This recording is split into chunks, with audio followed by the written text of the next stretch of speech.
Assalamualaikum warahmatullahi wabarakatuh. Kita lanjutkan pertemuan ke-10.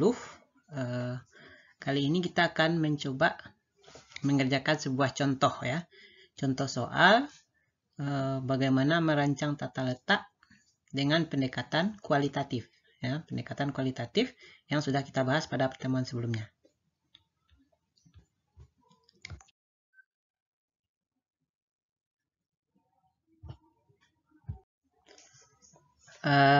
Berikut soalnya ya.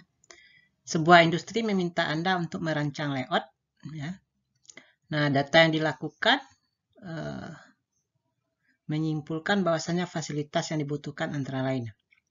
Nah, ini sesuai dengan tahapan pertama ya dalam perancangan tata letak dengan metode kualitatif ya, adalah mengidentifikasi pusat-pusat fasilitas ya. Jadi tahap pertama kita harus mendapatkan apa saja fasilitas yang dibutuhkan pada perusahaan tersebut atau industri yang akan dirancang tersebut. Nah, ini ada 14 ya.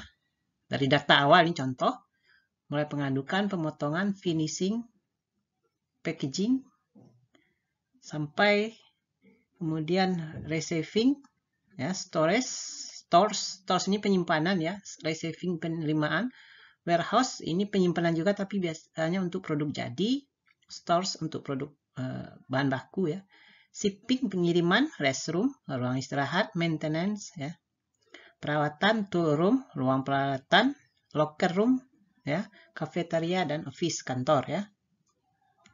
Baik, ini identifikasi awal. Nah, perlu diingat kemarin bahwasanya untuk metode kualitatif ini memang dibutuhkan pengalaman ya, pengalaman. Karena data kita seperti ini saja ya, seperti ini. Nah, kita bisa menambah data itu dengan hasil pengamatan langsung ya. Pengamatan langsung. Nah, ini adalah data awal ya, data awal ya. Yang dituliskan di sini ya. Berarti kalau kita ingin merancang dengan metode kualitatif, kita mesti banyak ya mengamati proses yang terjadi ya. Kalau perusahaannya baru bagaimana? Berarti kita lihat acuan rujukan yang sejenis ya, sejenis. Oke.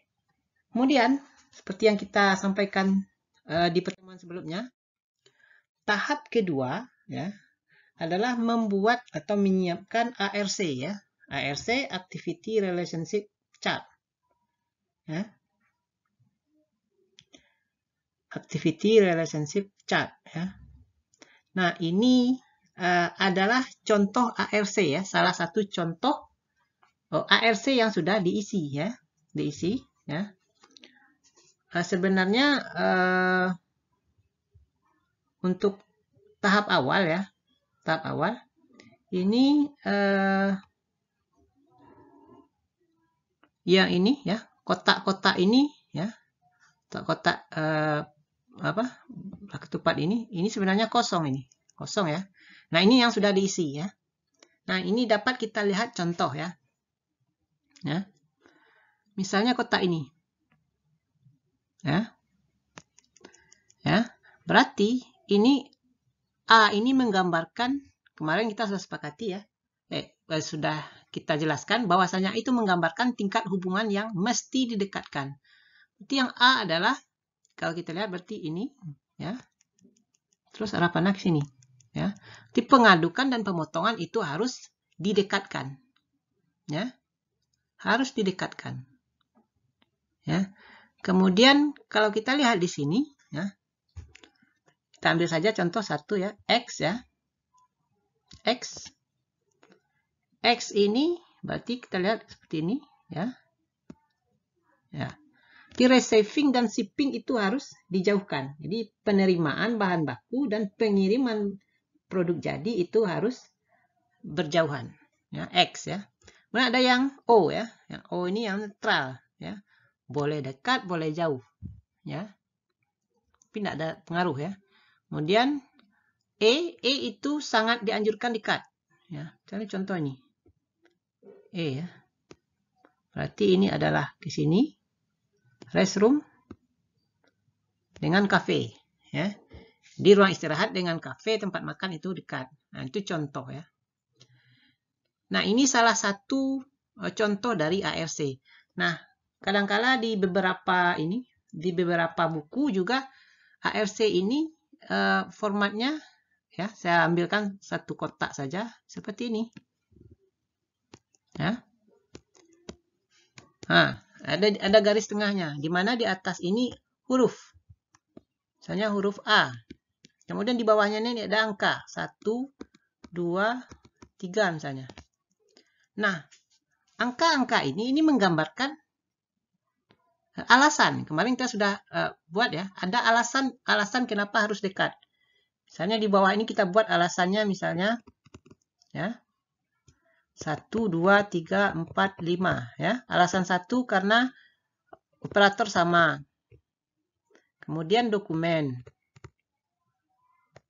Kemudian apalagi? Aliran proses ya. Jadi A ini 1, 2, 3 ini karena ketiga alasan ini. Jadi alasannya 1, 2, 3. Atau mungkin dibuat di sini adalah E. E ini sangat dianjurkan didekatkan. Biasanya ini alasannya 2 buah alasan. Misalnya alasan nomor 2 dan nomor 3. Atau I. Ya. I. I ini cukup satu alasan. Misalnya alasan nomor 3. Ya. Atau misalnya X. Ya, X. X ini alasannya dijauhkan. Misalnya ada alasan nomor 4 dan nomor 5. Itu untuk dijauhkan. Ya. Nah, model seperti ini yang lebih banyak dipakai. Ya. Model yang ada hurufnya. Jadi Anda jangan bingung nanti kalau ternyata ada kasus seperti itu. Ya, contohnya. Oke, nah kita sudah selesai membuat ARC ya, ARC. Nah, bagaimana kita menentukan ini harus dekat, harus jauh? Nah, ini yang karena ini metode kualitatif, artinya pendapat pribadi sangat menentukan, subjektif sekali. Ya, subjektif ini artinya bukan semau gue ya, semau saya saja, tapi memang ada alasan ya, ada alasannya. Ya. Misalnya di sini tidak ada ya kamar mandi ya, kamar mandi dengan kafetaria itu tidak mungkin dekat ya. Tidak mungkin dekat ya. Nah, itu kalau kita bikin A itu kan aneh ya. Walaupun kita mempunyai kebebasan untuk memberikan penilaian, tapi tetap harus logis. Nah, itu disebut, kenapa dia disebut kualitatif ya. Kita mempunyai kebebasan, subjektivitas, tapi juga harus berdasarkan data ya, data. Oke, setelah selesai ARC ya. Ya. Kemudian selanjutnya adalah membuat worksheet ya, worksheet. Worksheet ini rekapnya saja nih ya, rekap ya. Ini contoh pengadukan ya. Ini mixing itu yang A dengan 2 dan 6 ya. T dengan pemotongan dan storage ya, penyimpanan. Yang E dengan nomor 3 dan 10 ya. I dengan ini. Ini rekapnya saja ya. Ya. Ya, rekapnya. Nah, dengan rekap ini kita bisa menentukan ya. Itu yang paling banyak ya. Fokus kita tetap yang pertama adalah yang A ya. T nomor 1 harus dekat 2 dan 3 ya. Nomor 2 berarti dekat dengan 1 dan 3 ya. Ini 2 dan 4, 3 dan 7 dan seterusnya. Ya. Ini yang pantang didekatkan ya. Pantang didekatkan. Receiving, stores, warehouse, shipping ya. Receiving pantang didekatkan dengan shipping. Kemudian nomor 6 ya. Nih. Itu jangan dekat dengan nomor 7 ya. Stores jangan dekat dengan warehouse ya. Kemudian sama nomor 7 jangan dekat dengan nomor 6. Kemudian nomor 7 juga jangan dekat dengan nomor 5 yang tadi ya. Oke. Ini rekap ya. Ini yang disebut dengan worksheet. Ini untuk memudahkan, membantu kita ya. Oke. Tahap selanjutnya adalah membuat yang namanya ARD ya. ARD. Atau bisa juga disebut dengan dimension block diagram ya. Block diagram. Nah, Jadi satu fasilitas, ya, satu fasilitas itu kita lambangkan dengan persegi. Nah, seperti ini, ya, persegi, ya. Nah, kemudian di dalamnya ada angka-angka, ya. Misalnya ini nomor 5 ya, nomor 5. Nih, nomor 5. Mana nomor 5? Oke, ini nomor 5 ya. Nomor 5 ya. Nomor 5 adalah receiving ya, receiving. Ya. 5. Ya. Ini cara membikinnya ya. Kemudian sudut kanan atas ya. Ini mana nih? Sudut kiri atas ya, di sini. Ini untuk yang A. Ya, nomor 5 A-nya dengan 6. Maka di sini ditulis 6. Di sudut kanan atas di sini ini E. Ya. E di sini nomor 5 kita lihat di sini. Sini E kosong ya, tidak ada di sini ya, berarti ini tidak kosong ya. Kemudian di sudut kiri bawah ya, itu untuk I, ini I ya. I di sini nomor 5 ada 14 ya, ini 14. Kemudian di sudut kanan bawah di sini ini untuk O ya, O ini ya, dituliskan semua ya.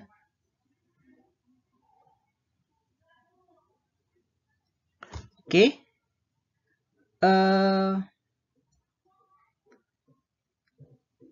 Selanjutnya yang U itu tidak ditulis ya, U tidak ditulis sini. Ini kayaknya ini lupa nih ya. O ya. Yang U tidak ditulis, sementara X di bawah angka 5 ya. X di sini tidak ada ya. Kok di sini ada X sama dengan 8? Oh ya, ada X ini 8 ya, berarti X sini 8. X sama dengan 8. Ya. Nah, ini yang disebut dengan dimension block diagram. Jadi satu kotak ini melambangkan satu fasilitas. Ya. Nah, kemudian setelah kita buat seperti ini, nah kita susun. Nah, bagaimana cara menyusunnya? Nah, ini yang paling penting nih, cara menyusunnya. Lihat yang A dulu, ya. Lihat yang A dulu.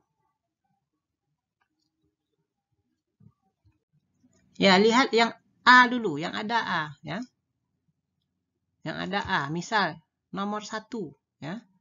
Nomor 1 nih. 1. 1 itu jadi kita bikin nomor 1. Nomor 1 di sini. 1. Nanti silakan dibuat angka-angkanya. 1 itu A-nya dengan nomor 2 dan 6. Ya, 2 dan 6. Berarti karena dia A, maka dempetkan.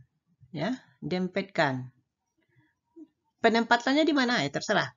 Misalnya 2 di sini. Ya, ini 2. Dan 6 di sini. Ya. Itu kalau dia A. Jadi A itu dia harus berdempet, sisinya ini harus berdempet. Ya, sisinya harus berdempet. Ya, salah satu sisi berarti ya. Salah satu sisi. Oke, misalnya selanjutnya 6 itu dekatnya dengan 5. Ya. Ya, boleh, misalnya 5 di sini. Kemudian dengan 1. Ya udah, dengan 1 sudah. Ini udah berdempet nih, 5 dan 6. Ya. 5 dan 6 udah berdempet. Ya. Nah, kemudian ya, selanjutnya adalah untuk lambang yang lain. Setelah selesai A dulu, baru beranjak ke lambang yang lain. Ya, lanjutkan dengan lambang yang lain. Ya. Oke, tapi sebelum itu kita lihat dulu ya. Jadi sebenarnya maaf, agak sedikit keliru tadi ya. Jadi sudah berdempetan. Nah, kita lihat ya, contoh di sini tadi adalah nomor 2 ya, nomor 2. 2 itu dia dekat dengan 2 ya. Itu 1 dan ini ya, nomor 2, ini 1 dan 3 ya. Ini 1, ini 3 sudah. Kemudian kita lihat di sini ternyata 2 itu harus dekat dengan 6 juga. I ya. I. Maka kalau I, dia tidak harus berdempetan, tapi harus koneksinya mungkin dia dianjurkan dekat.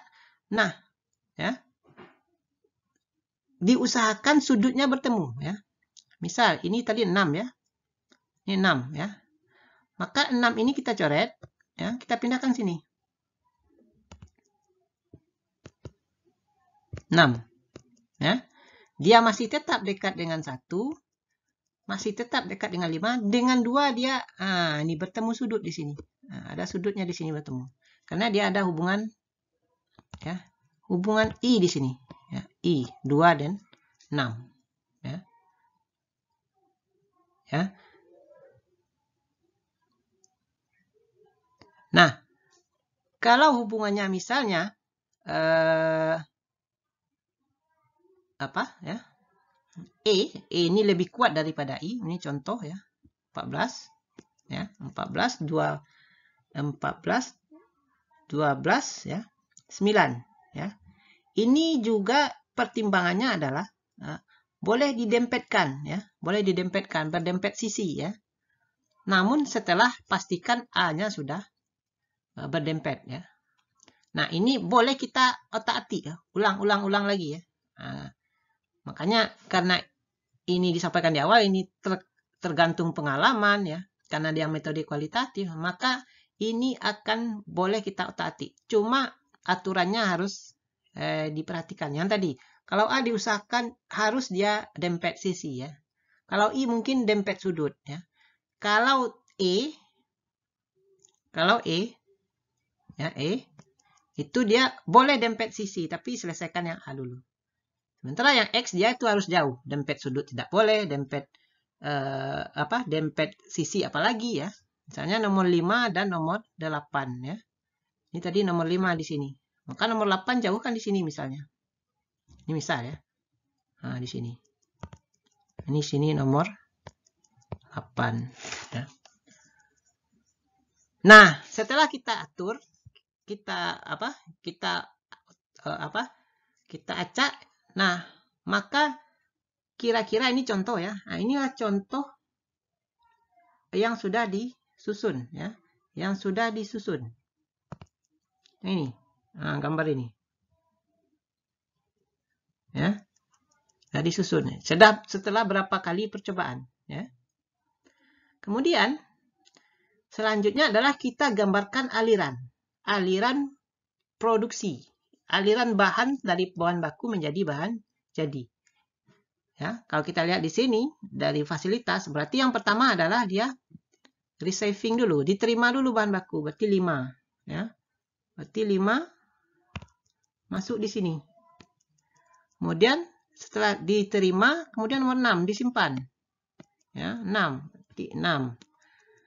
Nomor 6, ya, setelah itu berarti mulai pengadukan, ke nomor 1. Ya. Ya. Setelah mengadukan dipotong nomor 2. Kemudian lanjut nomor 3, nomor 4 packaging ke nomor 7 disimpan di produk jadi. Kemudian nomor 8 shipping, pengiriman keluar. Ya. Nah, ini kira-kira alirannya. Sementara yang lain itu tidak akan dilalui oleh material, bahan baku, produk setengah jadi ataupun produk jadi. Contoh nomor 11. Tool room, ini tidak akan dilewati. Ini tidak akan dilewati ya. Nomor 13, kafetaria tidak akan dilewati oleh bahan baku, tapi hanya untuk support penunjang. Nah, setelah ini selesai, Anda juga bisa ulang lagi, acak lagi ya. Misalnya alirannya ini tidak bagus ya, boleh. Jadi penyusunan AFD atau dimension block diagram ini yang paling lama ini. Yang paling lama mengotak-atiknya ya. Menyusun ulang mengapakannya ini yang paling lama ya. Nah, ini contoh salah satu ketika sudah selesai. Oke, setelah selesai ARD, kita lanjutkan dengan menghitung kebutuhan luas lantai. Ya, modul. Ya. Ini berarti kita melakukan pengukuran ulang. Ya. Misalnya pengadukan atau mixing itu butuh luasnya 2,238 feet kuadrat. Ya. 2,238 feet kuadrat. Pemotongan 1,170 dan seterusnya. Ya. Kemudian ada yang tidak butuh, ini apa nih? Oh ini ya. Ini berarti locker room. Nah, kemudian kita buat masing-masing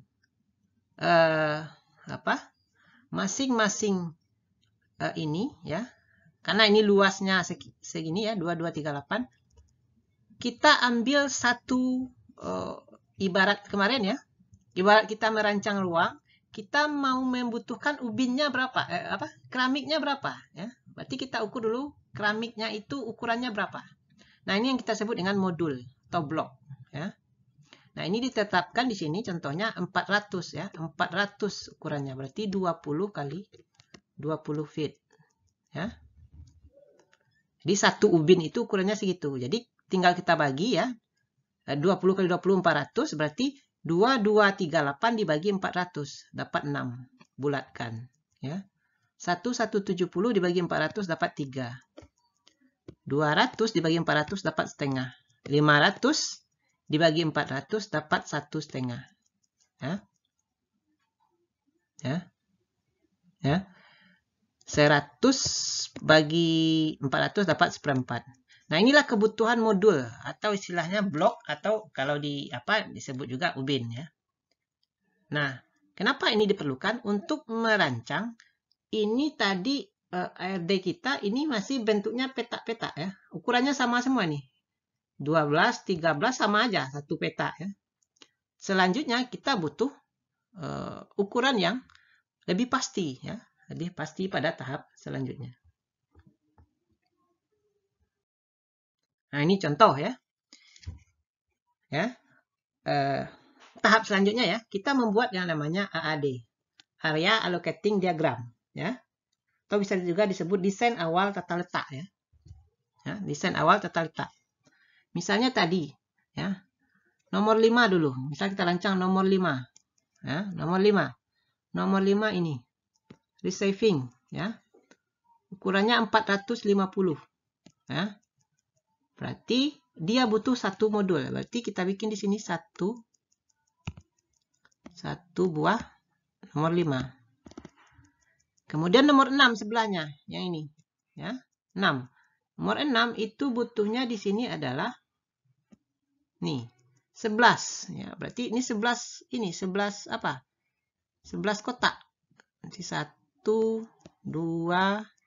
3 4 ya, 5 6 7 8 9 10 11. Nah, inilah luas untuk nomor 6 ya. Nomor 6. Kemudian nomor 1. Nomor 1 itu butuhnya 6. Berarti kalau kita gambarkan ya, karena dia di bagian bawah ya. Ya, misalnya ini nomor 1 6 kotak ya. 6 kotak. Ya. Nah, inilah nomor 1. Ini nomor 5, ini nomor 6, ini nomor 1. Jadi patokan kita tetap ke sini ya, ke sini. Sementara jumlah modulnya di sini. Ya. Dan seterusnya. Ya, dan seterusnya. Ya. Nanti akan dapatlah dimensi awal, gambaran awal yang sudah mendekati desain sebenarnya, ya, desain sebenarnya. Nah, ini supaya lebih ini saya jadikan tugas saja ya untuk Anda. Silakan Anda buat desain awal ya dengan contoh seperti ini ya. Silakan Anda lanjutkan ya. Ini datanya sudah ada. Coba Anda bikinkan desain awalnya seperti apa, sesuai dengan ukuran modul yang sebenarnya. Ya. Nanti yang tengahnya ini hilangkan saja. Jadi yang ininya hilangkan saja batas-batasnya. Ya. Ini, misalnya ini nomor 5, ya. Ini nomor 6 kira-kira segini.